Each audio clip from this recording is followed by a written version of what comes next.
Hey you guys, are you ready for another character of the Sailor Moon series? So this time it's Sailor Mercury, and for her you will need some flash colored clay and some white clay for the torso, and then for her hair and for her skirt I used Pacific Blue, which is number 37. And for the little decorations I used one of the new female effect colors, which is aqua or bleu d'eau. I have no idea. So this one right here is a really pretty light blue color. I never took French, so I have no idea how to pronounce that. I think that is it for the clay colors. You will also need various tools, so I like to use these dotting tools, the large one for making the indents for the eyes, then a small one always comes in handy.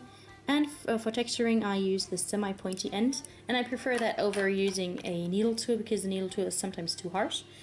Nevertheless, you will need one if you want to turn her into a charm using a head pin to poke a hole beforehand. You might need or might want to use a silicone brush, but a toothpick does the job just fine. You might also want to get out your blades so you can cut the clay. I think that's it for the tools. At the end of the video I always paint on the eyes using acrylic paints. You will need those. And I like using this thin waterproof pen for the eyelashes and the eyebrows. If I forgot to mention anything, again, it will become apparent throughout the video. So yeah, just keep watching. Okay, so yeah, let's get right into it. For the head you want to start out with a conditioned ball of flesh colored clay and then make an indent for the forehead using one of your tools, and also 2 indents down the sides to form a nose. Then use your fingers to smooth everything out. Remember, a little goes a long way. You can also pinch the clay to make the nose more prominent.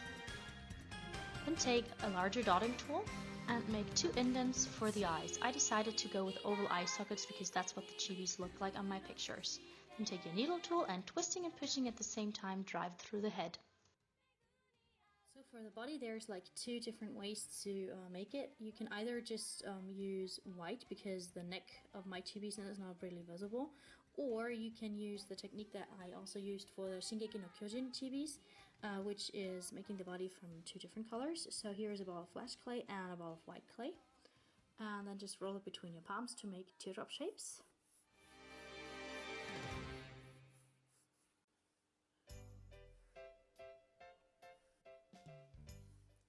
Make sure that the teardrop shapes are small enough for the body, and then cut each of them in half.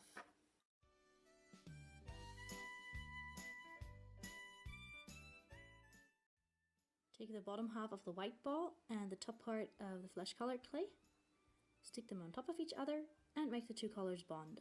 As I said, on my chibis the neck is not really visible, so I'm going to go with a plain white body. For the legs, roll out 2 snakes, one in flesh and one in blue.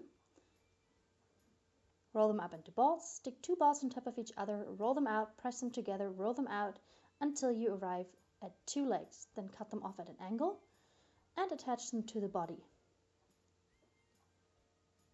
Pinch them to make boots.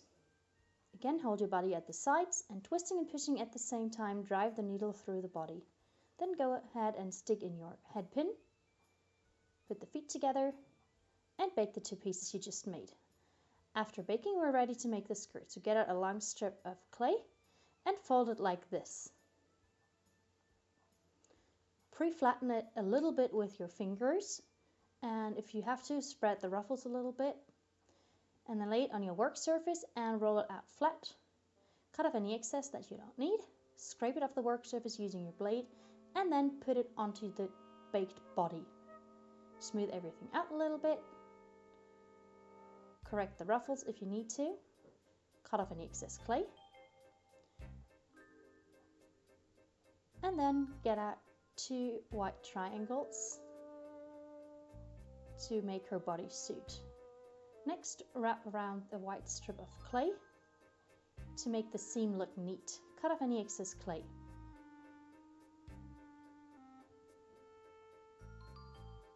Then get out a blue strip of clay and make 2 indents with the dull end of the blade, and then wrap that around the arms, which you made the same way as we did the legs.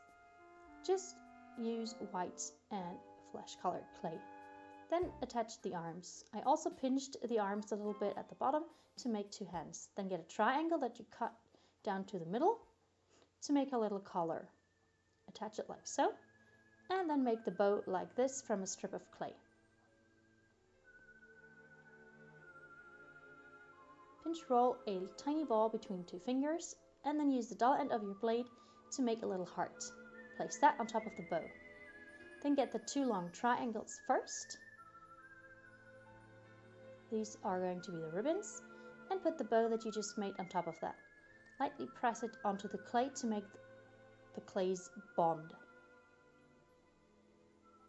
Also make the bow for the back. Then bake everything again.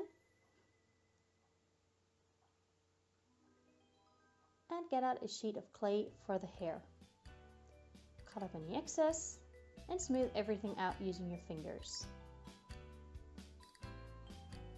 At this point you can also slide the chibi head onto the body that you made earlier. Then get 2 balls of flesh colored clay to make the ears. Make 2 indents, connect those with a line, and then reshape a little bit. That's really all there is to it.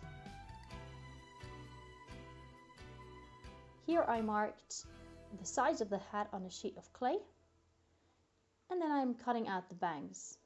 Texture it, and then you can apply it onto the head.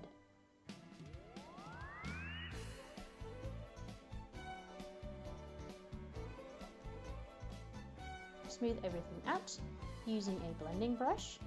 You can also use a toothpick for that, but a blending brush comes in handy.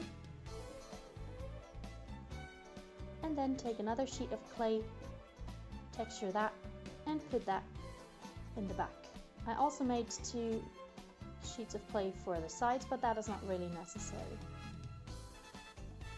Touch everything, smooth everything out, and make the seams look neat, or better, make them disappear. And slide the hat on top of your chibi's body if you haven't done so already.